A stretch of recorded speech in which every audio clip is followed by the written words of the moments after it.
सर्वांना हरिओम. आज आपला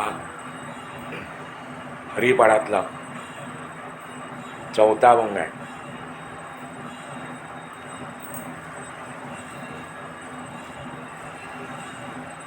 या अभंगामध्ये आपल्याला माऊलींनी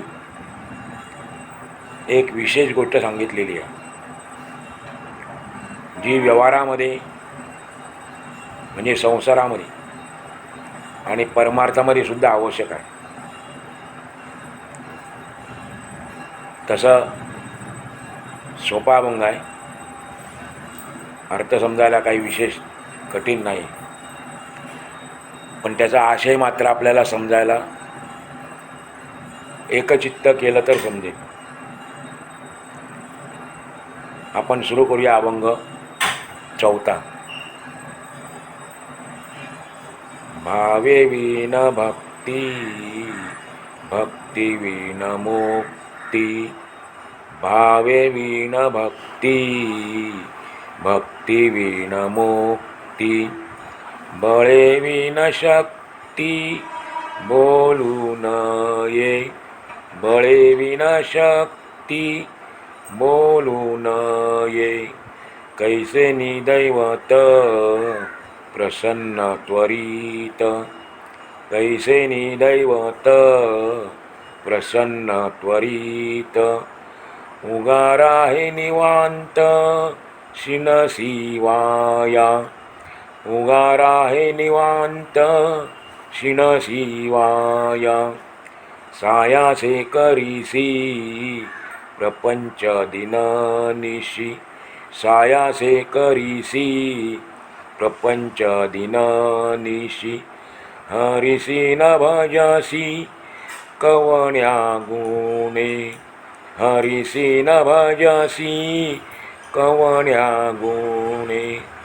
ज्ञानदेव म्हणे, हरि जप करणे. ज्ञानदेव म्हणे, हरि जप करणे. तुटेल धरणे, प्रपंचाचे. तुटेल धरणे, प्रपंचाचे. हरिमुखे म्हणा, हरिमुखे म्हणा. हरिमुखे म्हणा, हरिमुखे म्हणा. पुण्याची गणना कोण करी. पुण्याची गणना कोण करी रे. हरिमुखे म्हणा, हरिमुखे म्हणा. हरिमुखे म्हणा, हरिमुखे म्हणा. पहिल्या शब्दामध्ये जो भाव शब्द आहे, तो व्यवहार आणि परमार्थ दोन्हीमध्ये लागतो. भाव शब्दाचा अर्थ आहे प्रेम. पुढे शब्द आहे वीण.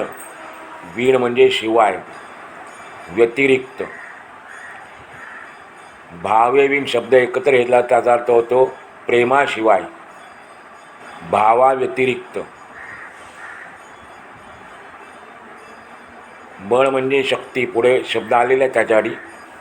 बळ म्हणजे शक्ती, ताकद. सामर्थ्य. बळचा इकडे अर्थ आहे सामर्थ्य. त्वरितचा अर्थ आहे ताबडतोब, लगेच. उगा म्हणजे शांत, निवांत. शिनसी म्हणजे त्रास करून घेतोस. शिनसी म्हणजे त्रास करून घेतो. सायासे. सायासेचा अर्थ आहे खटाटोप. त्यामध्ये मूळ शब्द आहे सायास. सायास म्हणजे खटाटोप, कष्ट, प्रयत्न. पण कष्ट आणि प्रयत्नापेक्षा खटाटोप शब्द त्या सायासेचा अर्थ जास्ती चांगला आहे. कवण्या. कवण्याचा अर्थ आहे का बरे. प्रश्न विचारला आहे, का बरे. प्रपंच म्हणजे संसार. पण आपल्याला आता माहिती आहे प्रपंच म्हणजे संसार म्हणजे काय. तर जन्म मरणरूपी चक्र जे आहे संसार, त्याला म्हटलेला आहे प्रपंच किंवा संसार. माऊली सांगते, भाव म्हणजे प्रेमाशिवाय भक्ती, आणि भक्तीशिवाय मुक्ती मिळत नाही. भक्तीशिवाय मुक्ती मिळत नाही. अंगामध्ये सामर्थ्य नसेल, अंगामध्ये बळ नसेल तर व्यर्थ शक्तीच्या गप्पा मारू नये. व्यर्थ म्हणजे उगाच शक्तीच्या गोष्टी बोलू नये. दुसऱ्या चरणात सांगते, देव लगेच कसा प्रसन्न होईल. दैवत म्हणजे देव. देव लगेच ताबडतोब कसा प्रसन्न होईल. भक्तीशिवाय इतर साधनं केल्यामुळे तुला क्षीण होतो आहे. भक्तीशिवाय इतर साधनं केल्यामुळे तुला क्षीण होतो आहे. म्हणून तू आता स्वस्थ हो, तुझे चित्त शांत ठेव. तिसऱ्या चरणात सांगतात माऊली, रात्रंदिवस तू संसारात राब राबतोस, कष्ट सहन करतोस, अनेक प्रकारच्या खटाटोपी करतोस, पण मग हरीचे भजन प्रयत्नपूर्वक का बरे करीत नाहीस. संसारामध्ये खटपट करतो, वेगवेगळ्या खटाटोपी करतो, मग हरीचे भजन प्रयत्नपूर्वक कष्टपूर्वक का बरं करत नाहीस. आणि शेवटच्या चरणात माऊली सांगतात, हरीच्या नामाचा नित्य जप केला तर आपल्या मागे अनेक जन्मापासून लागलेला जन्ममृत्यूचा संसार कायमचा सुटेल. हरीच्या नामाचा नित्य जप केला तर आपल्या मागे लागलेला अनेक जन्मापासूनचा जन्ममृत्यूचा संसार कायमचा सुटेल. असा त्या ओळीत अभंगाचा शब्दार्थ आहे. प्रत्यक्ष माऊलींना कोणता अर्थ अभिप्रेत आहे आपल्याला सांगता येणार नाही, कारण माऊलींनी त्यावेळेला कोणत्या विचाराने अभंगाची रचना केली ते माऊलीच जाणू शकतात. तरी पण आपण त्याचा भावार्थ काय ते समजून घ्यायचा प्रयत्न करूया. या अभंगातून माऊलींनी आपल्याला भावभक्तीचे महात्म्य सांगितलेले आहे. भाव आणि भक्ती, भावीविण भक्ती आणि भक्तीविण मुक्ती. भावभक्तीचे श्रेष्ठत्व प्रतिपादन केलेले आहे. माऊली म्हणतात, भावाशिवाय भक्ती नाही, भावाशिवाय भक्ती नाही. पण भाव म्हणजे काय? ठीक आहे, आपण अर्थ पाहिला प्रेम, पण शास्त्रकारांनी आणि संतांनी भाव शब्दाचा जो अर्थ घेतला आहे प्रेम, तोच अर्थ इकडे माऊलींना अभिप्रेत आहे. एके ठिकाणी तुकाराम महाराज सांगतात, देव भावाचा भुकेला हाची दुष्काळ तयाला. प्रसिद्ध वाक्य आहे. भगवंताला भूक लागलेली आहे, पण कशाची आहे? तो भुकेला आहे, भक्ताच्या भावासाठी भुकेलेला आहे, भक्ताच्या प्रेमासाठी भुकेलेला आहे. त्याच्याकडे सर्व काही आहे, पण भक्ताचा भाव नाही आहे. असे भक्त फार कमी आहेत. भावाने भगवंताकडे जाणारे भक्त फार कमी आहेत. मागणीची यादी येऊन जाणारे भक्त फार आहेत. संसारामध्ये काय काय पाहिजे याची मागणी घेऊन जाणारे भक्त फार आहेत. पण खरे भक्त प्रेमाने जाणारे, भगवंतासाठी भगवंताचं नाम घेणारे भक्त फार कमी आहेत. म्हणून पुढे म्हटलेलं आहे, हाची दुष्काळ तयाला. भगवंताच्याकडे भावाचा दुष्काळ आहे, बाकी सर्व काही आहे. शांतीब्रह्म एकनाथ महाराज देखील सांगतात, प्रेम देवाचे हे देणे, प्रेम देवाचे हे देणे, देहभाव जाय जेणे, देहभाव जाय जेणे. अंतःकरणात भाव असेल तर किती मोठी गोष्ट साध्य करता येते. पहिली गोष्ट म्हणजे प्रेम हे पण देवाचंच देणं आहे. भाव हा देवानेच दिलेला आपल्या अंतःकरणातला एक विशिष्ट भाग आहे तो.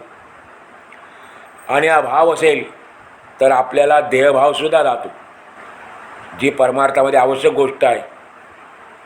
आपण जे देहाला चिकटून आहे, मी म्हणतो, तर भगवंताशी भाव असेल तर आपला देहभावसुद्धा निघून जातो.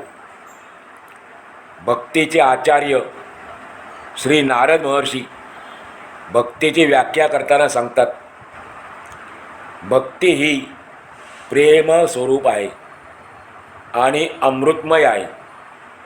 नारद महर्षींची व्याख्या आहे. भक्ती ही परमप्रेमरूप आणि अमृतमय आहे. भावेविण भक्ती म्हणजे प्रेमाशिवाय भक्ती व्यर्थ आहे. माऊली सांगते, भावेविण भक्ती म्हणजे प्रेमाशिवाय भक्ती व्यर्थ आहे. परमात्मा प्राप्तीसाठी केल्या जाणाऱ्या श्रवण, मनन इत्यादी ज्या क्रिया आहेत त्या शुद्ध भावनेने केल्या, निष्काम भावनेने केल्या तरच त्यांचा भक्तीमध्ये समावेश होतो. जे भक्तीचे प्रकार सांगितलेले आहेत, 9 प्रकार, 9विधा भक्ती, त्यामधले पहिले 2 आपण घेतले, श्रवण मनन. बाकी मग पुढच्या गोष्टी आपण समजून घेऊया की यामध्ये जर आपल्या क्रिया शुद्ध असतील, श्रवण म्हणजे ऐकणे, ऐकताना आपण जर शुद्ध भावनेने ऐकलं, निष्काम भावनेने ऐकलं तरच त्याला भक्ती म्हणतात, असं नारद महर्षी सांगतात. मनन देखील करताना शुद्ध आणि निष्काम भावनेने केलं पाहिजे तरच त्याला भक्ती म्हणता येईल. तसं पाहायला गेलं तर भाव किंवा प्रेम यांचे स्वरूप शब्दातून वर्णन करता येणं कठीण आहे. नारद महर्षी सांगतात, प्रेमाचे शब्दामध्ये वर्णन करता येत नाही. कारण का? अनिर्वचनीयम प्रेमस्वरूपम. अनिर्वचनीय म्हणजे वचन नाही, बोलता येत नाही, शब्दात सांगता येत नाही. काय? प्रेमस्वरूपम, प्रेमाचे स्वरूप कसे आहे हे आपल्याला शब्दामध्ये सांगता येत नाही. मुका माणूस साखरेची गोडी अनुभवेल, पण तो शब्दात वर्णन करू शकेल काय? तसंच प्रेमाचंही आहे. तुकाराम महाराज देखील ते सांगतात, प्रेम नये सांगता, प्रेम नये बोलता. प्रेम सांगता येत नाही, प्रेम बोलता येत नाही, असं खरं प्रेमाचं स्वरूप आहे. भगवंताचं स्वरूप पण तसंच आहे. त्याचं वर्णन करता येत नाही, ते शब्दात मांडता येत नाही. मोठमोठ्या शास्त्रांनी, वेदांनी, श्रुतींनी प्रयत्न केला वर्णन करण्याचा, पण माऊलीत म्हणाली होती, श्रुती नेती नेती म्हणती गोविंदुरे. तसंच प्रेमाचं देखील आहे. प्रेम म्हणजे आपल्या मनातला भाव, निष्काम भाव, शुद्ध भाव, शब्दामध्ये सांगता येत नाही, शब्दामध्ये वर्णन करता येत नाही. आणि भगवंताबद्दलचं प्रेम कसं असतं? भगवत प्रेम हे गुणरहित असते. त्यामध्ये कोणत्याही गुणांचा प्रवेश नसतो. भगवत प्रेमामध्ये कोणत्याही गुणांचा प्रवेश नसतो. कारण काय? गुणांचा प्रेमात प्रवेश झाला, गुणांचा प्रेमामध्ये प्रवेश झाला की कामना उत्पन्न होतात. प्रेमामध्ये गुणांचा प्रवेश झाला की कामना उत्पन्न होतात. आणि खऱ्या प्रेमात कोणतीही कामना म्हणजे इच्छा नसते. खऱ्या प्रेमामध्ये कोणतीही इच्छा नसते, कोणतीही कामना नसते. एका भगवंता वाचून कोणतीही कामना नसणे ही निष्काम भक्ती आहे. निष्काम भाव, निष्काम भक्ती कशाला म्हणतात? तर एका भगवंता वाचून, एका परमात्म्या वाचून कोणतीही कामना नसणे, कोणती इच्छा नसणे, याचं नाव आहे निष्काम भक्ती. कारण कामनायुक्त प्रेम म्हणजे व्यापार, असं भक्तश्रेष्ठ प्रल्हाद सांगतो. प्रल्हादाने सांगितलेलं आहे, कामनायुक्त प्रेम म्हणजे व्यापार. प्रेम हे क्षणाक्षणाला वृद्धिंगत होणारे असते. खरं प्रेम जे आहे ते प्रत्येक क्षणाला वाढणारे असते. त्या प्रेमामध्ये कधीही ओहोटी नसते, सदैव भरती असते. भगवंताच्या उद्देशाने निष्काम भावनेने केली जाणारी प्रत्येक क्रिया म्हणजे भक्ती आहे. भक्ती जानकी सोपी व्याख्या आहे. भगवंताच्या उद्देशाने, भगवंताच्या प्राप्तीसाठी निष्काम भावनेने केली जाणारी प्रत्येक क्रिया, त्याचं नाव भक्ती आहे. म्हणून प्रेमा वाचून, भावा वाचून भक्ती व्यर्थ आहे. भावे विना भक्ती म्हणजे भक्ती प्रेमा वाचून व्यर्थ आहे. माऊली सांगतात, भाव नसेल तर माणसाने मी भक्ती करतो असे बोलूच नाही. कारण भाव हेच भक्तीचे खरे स्वरूप आहे. भाव हेच भक्तीचे खरे स्वरूप आहे. मनात भावत नसेल तर ती भक्तीची बाह्यक्रिया होईल, नुसता देखावा होईल. भावाशिवाय भक्ती आणि भक्तीशिवाय मोक्षप्राप्ती, भक्तीविना मुक्ती म्हणजेच भक्तीशिवाय मोक्षप्राप्ती असे म्हणणे म्हणजे आपल्या ठिकाणी काहीच सामर्थ्य नसताना, आपल्या अंगी कोणतेच बळ नसताना आपल्या शक्तीची वल्गना करण्यासारखी आहे. आपल्या शक्तीचे भुशारके मारण्यासारखे आहे. आपल्या शक्तीचा पोकळ बडेजाव करण्यासारखे आहे. जर आपल्या अंगात सामर्थ्य नसेल तर मग आपण बोलू नये. माऊली सांगतात, बळे विना शक्ती बोलू नये. ज्याप्रमाणे शरीरात ताकद असल्या वाचून शक्तीने होणारी कोणतीही महत्त्वाची गोष्ट होऊ शकत नाही. शरीरामध्ये ताकद असल्याशिवाय शक्तीने होणारी कोणतीही महत्त्वाची गोष्ट होऊच शकत नाही. त्याचप्रमाणे भावरहित पुरुषाकडून भक्ती होऊच शकत नाही. आणि भक्ती नसेल तर मोक्षही मिळू शकत नाही. मनामध्ये भक्तिभाव नसेल तर मोक्षही मिळणं फार कठीण आहे. भक्तीचं महत्त्व सांगितलं एके ठिकाणी. भक्ती हे अंतःकरण शुद्धीद्वारा मुक्ती प्राप्त करून देणारे साधन आहे. भक्ती काय आहे? मनामध्ये भावभक्ती निर्माण झाली की आपलं अंतःकरण शुद्ध होतं. आणि अंतःकरण शुद्ध झालं की आपल्याला मुक्ती प्राप्त होते. म्हणून भक्ती हे अंतःकरण शुद्धीद्वारा मोक्ष प्राप्ती करून देणारे साधन आहे. जोपर्यंत अंतःकरण शुद्धी होत नाही तोपर्यंत भक्ती होऊच शकत नाही. याचा अर्थ काय? मुक्तीची नाडी भक्तीच्या हातात आहे. आपल्याला मोक्ष पाहिजे असेल, मुक्ती प्राप्त करून घ्यायची असेल तर भक्ती, निष्काम भक्ती केलीच पाहिजे. निष्काम भक्ती असेल तर मुक्ती निश्चित मिळेल. अन्यथा मुक्ती प्राप्त होत नाही. किंवा मी प्राप्त करीन असं बोलूच नाही. निष्काम भक्ती नसेल तर मी मुक्ती प्राप्त करेन असं बोलूच नाही. म्हणून माऊली म्हणतात, भक्तीविना मुक्ती बोलू नये. बोलू नये. भावीविना भक्ती बोलू नये.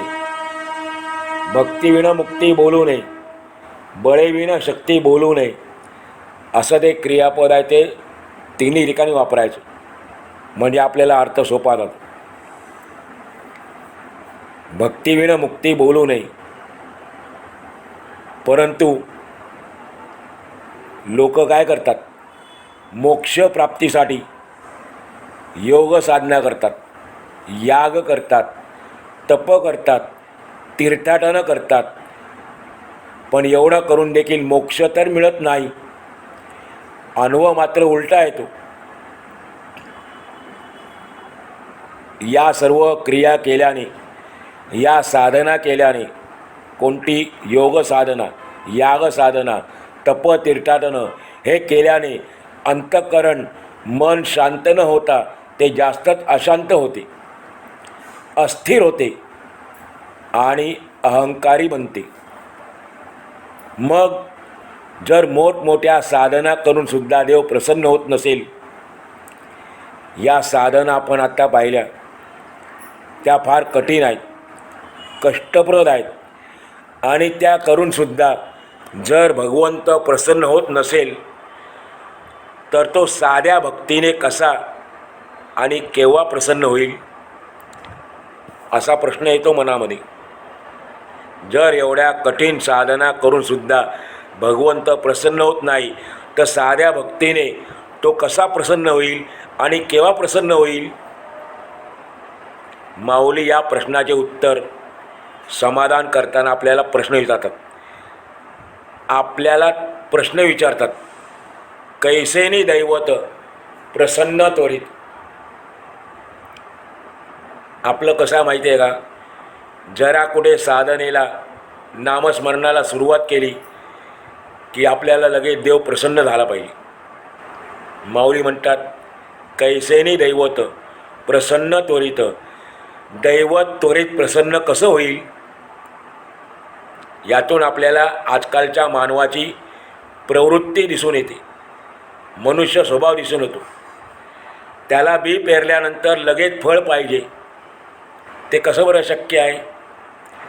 त्यासाठी काही कालावधी जाऊ द्यावा लागेल, मग फळ मिळेल. बी पेरल्यानंतर काही कालावधी जायला लागतो, मग आपल्याला फळ मिळतं. एकदम उतावळा होऊन कसे चालेल? व्यवहारामध्ये जर असं आहे तर परमार्थामध्ये पण उतावळ होऊन कसं चालेल? आपल्याला एकदम फळ कसं मिळणार? आपल्याकडे एक म्हण आहे, पी हळद हो गोरी. म्हणजे कोणी म्हटले अमुक साधना कर, सुरुवात करायला. कोणी म्हटला जप कर, लगेच बसला जपाला. कोणी सांगितले तप कर, गेला वनामध्ये तप करायला. एखादा म्हटला यज्ञयाग कर, म्हणजे तुला देव लवकर प्रसन्न होतो. आणि मग आपण काय करतो? त्यांच्यावर विश्वास ठेवून ती साधने करायला तयार होतो. पण ही सर्व साधने निरुपयोगी आहेत. ही सर्व साधनं कशी आहेत? निरुपयोगी आहेत. म्हणून आपली फसवणूक होते. आपल्याला भगवंत प्रसन्न होत नाही, आपल्याला मोक्ष मिळत नाही. नामस्मरण साधनेला सुरुवात केल्याने देव प्रसन्न होईल. साधू संतांचा अनुभव आहे, त्यांनी नामस्मरणाच्याच बळावर, भक्तीच्या जोरावर भगवंताला प्रसन्न केलं. आपल्याला पण होईल, पण त्यासाठी धीर धरायला हवा. शांत चित्ताने भगवंताचे भजन करणे हाच योग्य मार्ग आहे. शांत चित्ताने भगवंताचे भजन करणे हाच योग्य मार्ग आहे. निवांतपणे, शांतपणे, प्रेमपूर्वक, भावपूर्वक आणि श्रद्धापूर्वक भगवंताचे नामस्मरण म्हणजे भजन केले असता निश्चितच परमात्म्याची प्रसन्नता प्राप्त होते. आणि परमात्म्याची प्रसन्नता म्हणजे परमात्मा आपल्याला प्राप्त होतो. त्याच्या प्रसन्नतेतच सर्व दुःखांची बाधा दूर होते. एकदा भगवंत आपल्या भक्तीने प्रसन्न झाला आपल्यावर की सर्व प्रकारची दुःखे नाहीशी होतात, नष्ट होतात. म्हणून आपण भक्तीमध्येच, भगवंताच्या नामस्मरणामध्येच, हरिकीर्तनामध्येच शांत राहिले पाहिजे, स्थिर राहिले पाहिजे. इतर साधनांचा व्यर्थ शीण करू नये. म्हणून माऊली म्हणतात, शिनसी वाया, उगार आहे निवांत शिनसी वाया. तू शांतपणे, भावपूर्वक, प्रेमपूर्वक भगवंताचं नामस्मरण कर. बाकीच्या साधनेच्या मागे धावू नको. त्याने काय होणार? नुसता शीण होणार आणि अनेक जन्माचा शीण आपल्या मागे राहील. म्हणून तू वाया म्हणजे उगीचच या साधनांच्या मागे धावू नको. माऊलींनी आपल्याला आपल्या मानवी स्वभावाची आणखीन एक विशेषता सांगितली, जी आपल्या परमार्थाच्या आड येते. परमार्थ आपल्याला करताना, भक्ती करताना मोक्ष मिळण्याच्या आड येते, बाधा येते. त्या गोष्टीचा विचार माऊलींनी पुढच्या 2 चरणात केलेला आहे. आपण आत्ता या ठिकाणी 2 चरणाचा अभ्यास केला. राहिलेल्या 2 चरणांचा अभ्यास आपण पुढच्या भागात करणार आहोत. तोपर्यंत हरिमुखे म्हणा, हरिमुखे म्हणा. हरिओम. वसु